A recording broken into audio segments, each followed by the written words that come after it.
барьчих уу? Кармалч.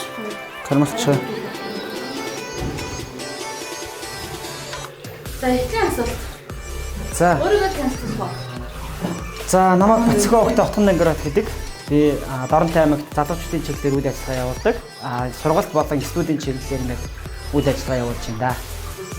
Бизнесийн санааг анхаарал тавьсан байна. Ер нь бол бизнесийн санааг ингээд залуучуудтайгаа ярилцж хагаад тэгээд стартапд бас ороод ерөнхийдөө санааг анхаарч ирсэн. Бидний сургалтын нөгөө танилцуулах уу? За тэгээ. За эндээс эхэллээ. За энэ болохоор манай хоолойны бичдэг өрөө байгаа. Тэгээ ерөнхийдөө бид нэг залуучууд маань өөрсдөө ингээ янзлаад ингээ тогтчуулаад ерөнхийдөө байсан. Одоо энэ дээр бид нар амьд хөгжим болон хоолой бичдэг ингээ бүх хөгжмийн бичдгүүдийг бичнэ. Тэгээ ерөнхийдөө яагаад ингээ студ болохоор ингээ цонхтой байдаг. Тэгээ бид нар болохоор арай орчин үеэр шийдье гэж бодоод камер ингээ зоогоод камераараа шууд ингээ харьцдаг. Иймэрхүү маягаар хийсэн. За одоо өнөөдөр бас нэг залуу маань ингээ хоолой бичдэг бас орж байна. За ийшээ болохоор манай одоо хоолой бичдэг охин маань байгаа. Энд дээр манай охин маань бүх хоолой програм бүх одоо найруулгын бүх ажлуудаа ингэ хийж хийдэг. За ийшээ болохоор ингэ залуучуудаас нэг ном унших мэдээж дуртай. Тэгээд ингэ номын тавиур дуртай номоо бас авчираад ингэ кофе хийх тоглоом ингээд юмнууд ингээд халуус бүх юмнууд ингээд залуучуудын аль болох тав тухтай байлгах ерөнхийдөө зорилгоор юм хийж байгаа юм аа. За энэ болохоор энэ ханыг болохоор манай залуучууд маань өөрсдөө зурсан. Тэгээд орон топмик гээд энэ бүх хануудыг залуучууд маань өөрсдөө зураад ингээд ер нь бол гэртээ байгаа бас ингээд кофе шопт байгаа юм шиг мэдрэмжүүдийг залуучуудад өгөө гэдэг зүйлээ. За ийшээ явчихоо. Дараагийн асуулт танилцуулах. Манай төвийн онцлог давуу тал юу вэ? За манай төвийн давуу талыг бол ер нь бол өсвөр залуучуудад зориулсан. За тэгээд дээрэс нь бас яг өсвөр үеийн залуучуудад болон ерөнхийдөө урлагт хайртай мөн бас өөрийгөө хөгжүүлэх гэсэн залуучууд зориулсан тэгээд давуу талтай. Мөн дээрэс нь манайх нэг онцлог зүйл нь бид нар хин нэгэн зүйлийг ялгархгүйгээр залуучуудад аль болох боломжоор нь өөрт нь байгаа санхүү мөнгөнд нь тохируулаад бүх сургалтуудыг бол аль болох хямд зардаар ерөнхийдөө бол үйлчлэх тийм бодон давуу талтай юм аа.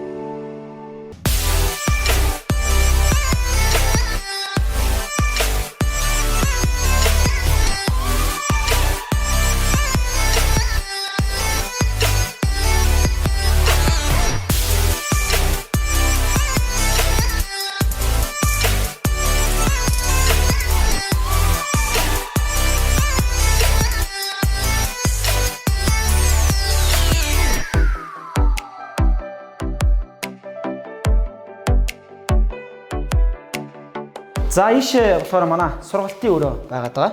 За энд болохоор бага ангийн хичээл хоцрогдлаар алхах дээрэс нь бас англи хэлний багш нар маань ярьж энэ өрөөгөө ингээ явуулдаг.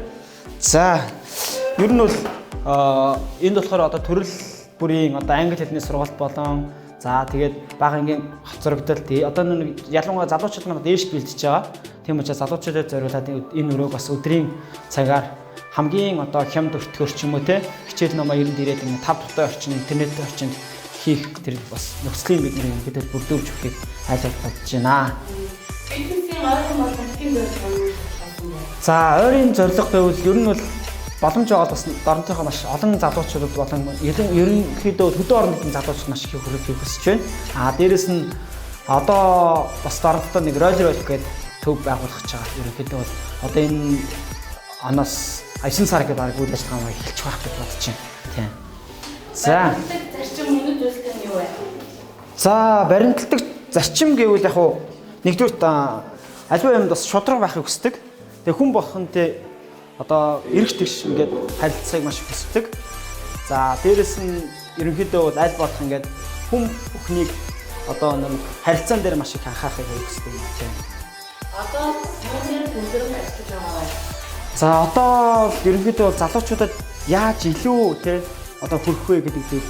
Дээрэс нь орон нутгийн хөдөөний одоо хөдөө байгаа сумдад байгаа залуучуудад яаж хүрэх боломж нь юу байна те цаашдаа ерөнхийдөө бол дээрэс нь бас зөвхөн одоо манай төвийг бол одоо энэ төвийн залуучууд ерөнхийдөө илүү их сонирхдаг мэддэг. Тэгэхээр яг гэр хороолт байгаа алслагдмал байгаа залуучууд бас тэдгээр залууч яаж хөгж ажиллах вэ те ер нь цаашдаа яаж залуучуудын илүү нээлттэй бас өөрийгөө үнэн зөв илэрхийлж чаддаг тийм хэмжээнд хүрэхийн тулд ажиллаж байна. За энэ болохоор манай бүжгийн өрөө байгаа. Тэгээ. За энэ гэрлээ насаач. За энэ бүжгийн өрөө байна. За энэ бүжгийн өрөө ерөнхийдөө бол манай залуучууд нь бас өөрсдөө ингээд доторх бүх чимэглэлийн тэгээ би бас ингээд хамтраад нэг өөрсдөө хийсэн.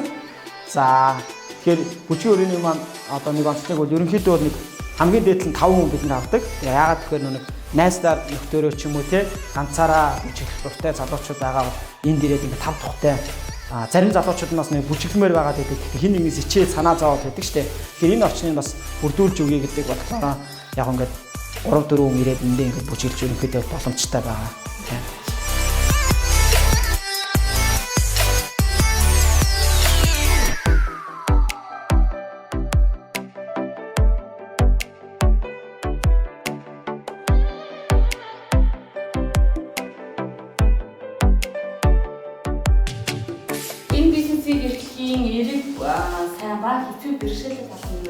За эрэг залуучууд тал гэвэл ерөнхийдөө залуучтай ажиллана гэдэг өөрөө тийм эрч хүчтэй байдаг.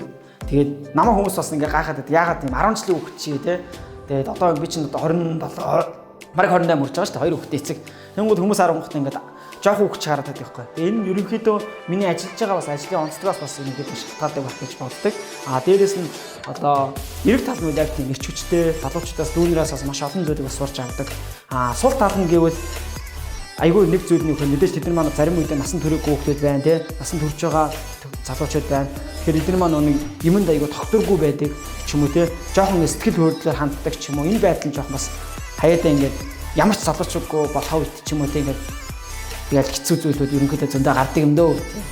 Ковидын нөхцөл байдал ер нь хэрхэн нөлөөлж байна? За ковидын нөхцөл байдал мэдээж цаг тахал гэдэг утгаараа бол яг хөө мэдээж хүн болгоны амьдралд Монгол хүний амьдралд бол маш их нөлөөлж байгааг би бодож байна. Тэгээ ялангуяа хуваараа бизнес эрхэлдэг хүмүүсийн хувьд бол яг бидний шиг бизнес эрхлэх залуучуудад хамгийн их нөлөөлөх тийм одоо бол сайн нэг хэсгээ ерөнхийдөө хаалттай байдаг шүү дээ. Тэгээ тэрнээс болж айгүй хэцүү санхүүгийн ингээл үр зээл нь нэмэгдээ те. Энэ байдлаар зөндөө нөө ер нь хэцүү зүйлүүд зөндөө энэ дөө яриад байгаа. Яагаад залуучуудын чиглэлээр үйл ажиллагаа явуулсан бэ? За ер нь яагаад залуучуудын чиглэлээр үйл ажиллагаа явуулах болсон бэ гэвэл ер нь өөрөө би болох нэг залуу 10 жил байхдаа оюутан байхдаа маш их алддаг, маш их ер нь алдсан. Тэгээд хичээл номдооч нэг сайн хүүхэд байгаагүй тий. Тэгээд тухайн үедээ эргээд бодохдоо яагаад миний үеийн залуучууд маань ачиг бити байгаасаа алдаасаа тий. Тэгээд тийм учраас залуучуудаа бас нэг боломж олгоё. Тэгээд тэднээс туслахын тулд юу хийх нь хамгийн чухал бэ тий гэдэг үүднээс ерөнхийдөө л залуучуудад ажиллая гэсэн. Тэгээд өөрөө бас би бас ерөнхийдөө бол залуучдын төлөө үйлчлэх маш их юм сонирхолтой эхнэр хэд хоёр бол хамтдаа тийм. Атгаар хэл төртөө хүч нь юу вэ? За хүн болон энэ үгийг мэднэ ах туу. Чадна нэг бол чадна, чадахгүй бол чадахгүй. Гэхдээ миний нэг дуртай үг байдаг тийм. Чи юу хүсэж чинь тийм. Түүнийгээ хий тийм. Тэгээ юу бодож чинь түүнийгээ хэрэгжүүл гэж залуучууд хэлмээр байна. За хамгийн сүүлд уншиж байгаа ном. За хамгийн сүүлд уншиж байгаа ном болохоор за манай өрөөнд байгаас орчоо. За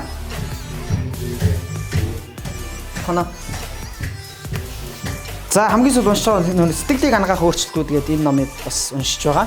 Тэгээд яагаад энэ номыг унших гол зорилго нь болохоор нэг хүн гаднах төрхөө биш дотоод зүрх сэтгэлд байгаа бүх одоо нэг зүйлийг олж таньж мэдэх нь хамгийн чухал юм байна гэдэг зүйлийг ерөнхийдөө бол хардаг. Тэгээд хүнийг нэг гаднаас нь биш бас дотроос нь дүгнэх нь айгүй чухал юм байна гэд ерөнхийдөө энэ номыг одоо уншиж байна да.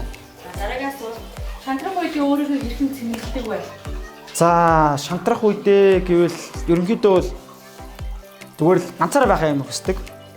Тэгээд айл болох ингээд хүн одоо хүмүүс нэг бяцлал хийнэ гэдэг чинь тий. Тэгээд тэр шиг ерөнхийдөө аваад ганцаараа байгаа бяцлал хийхийг маш хүсдэг. Дээрээс нь ингээд зүгээр кино үзэх ч юм уу тий. Тэндээс ирч хүчийг ерөнхийдөө авч идэг.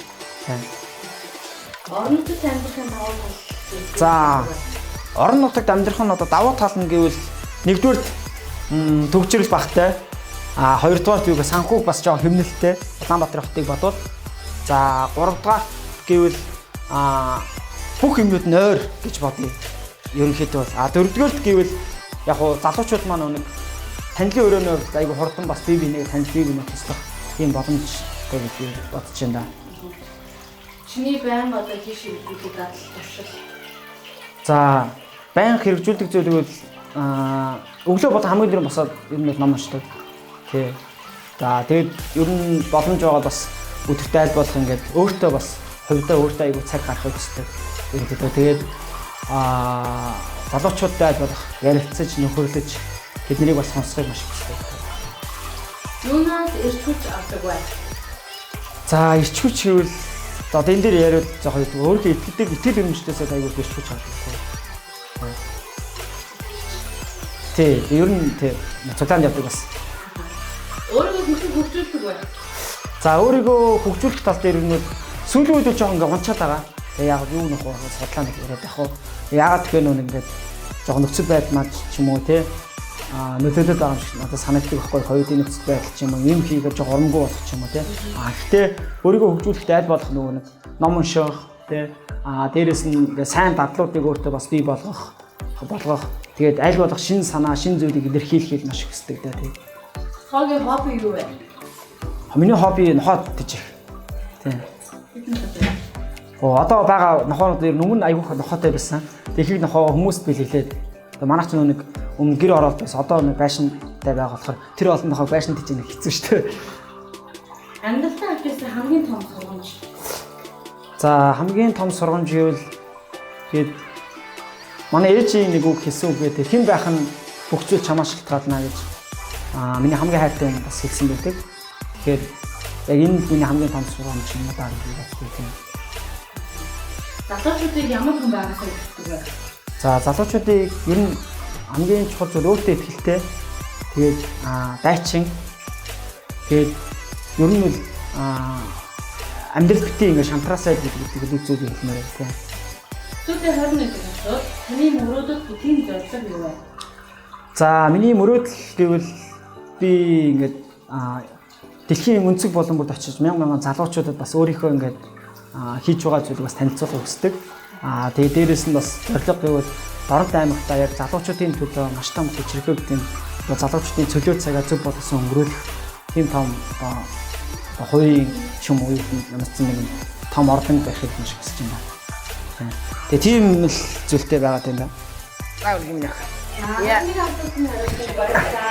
За баярлалаа. Тэгээд бүгдэнд нь бас амжилт хүсье. Тэгээд танаа телевизэн бас хамт олон баярлалаа. Бидний бас нэг өдөр ингэ ажилттай маань танилцсанд маш их баярлалаа. Баяртай. Баяртай гэж юм аа. Баяртай гэж. За. Баяртай хэвгүй мө. За маа. За энийг авч.